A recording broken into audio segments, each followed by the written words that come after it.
ഇന്നത്തെ ബ്രേക്ക്ഫാസ്റ്റിന് boiled എഗ്ഗും boiled ബനാനയും കുറച്ച് പംകിൻ സീഡൊക്കെ ആയിരുന്നു കേട്ടോ. അത് കഴിച്ചുകൊണ്ടിരുന്നപ്പോഴാണ് ഇത് ഞാൻ കഴിഞ്ഞ ദിവസം വാങ്ങിച്ച പ്ലാന്റുകളാണ്. ഇതിനെ ഇതുവരെ ഒന്ന് ചട്ടിയിലേക്ക് മാറ്റാൻ വേണ്ടിയിട്ട് എനിക്ക് ടൈം കിട്ടിയിട്ടില്ല കേട്ടോ. പിന്നെ വാലന്റൈൻസ് ഡേ ആയപ്പോ ഫാർമസിയിലൊക്കെ നല്ല ഓഫർ ഉണ്ടായിരുന്നു. അപ്പൊ ഞാൻ വാങ്ങിച്ച സൺസ്ക്രീൻ ആണ് യൂസറിന്റെ ഈ ഒരു സൺസ്ക്രീൻ. ഇത് ഞാൻ യൂസ് ചെയ്ത് നോക്കിയിട്ട് റിസൾട്ട് പറയാട്ടോ. ഇന്നാണ് ഞാൻ ആദ്യമായിട്ടത് യൂസ് ചെയ്യുന്നത്. പിന്നെ ഇന്നൊരു വർക്കിംഗ് ഡേ കൂടെ ആയിരുന്നു. ചില ദിവസങ്ങളിൽ നമുക്ക് ഡ്യൂട്ടിക്കൊക്കെ പോവാൻ ഭയങ്കര മടിയായിരിക്കും. പ്രത്യേകിച്ച് റീസൺ ഒന്നും ഉണ്ടാവില്ല. രാവിലെ എഴുന്നേൽക്കുമ്പോഴേ ഒരു മടി തോന്നും. അങ്ങനെ ഒരു ദിവസമായിരുന്നു കേട്ടോ ഇന്ന്.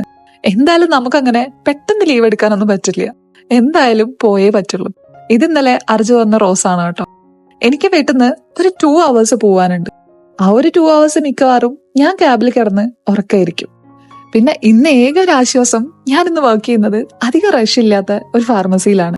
സാധാരണ ഞാൻ വേറെ ബ്രാഞ്ചിലൊക്കെ പോകുമ്പോൾ ഇൻഷുറൻസും പ്രിസ്ക്രിപ്ഷനും ഒക്കെ ആയിട്ട് ഭയങ്കര തിരക്കായിരുന്നു. ഇന്ന് കുറച്ച് റിലാക്സ്ഡ് ആയിട്ട് വർക്ക് ചെയ്യാം. ആ ഒരു ഒറ്റ കാര്യമാണ് കേട്ടോ ഇന്ന് വരാൻ എന്നെ മോട്ടിവേറ്റ് ചെയ്തത്.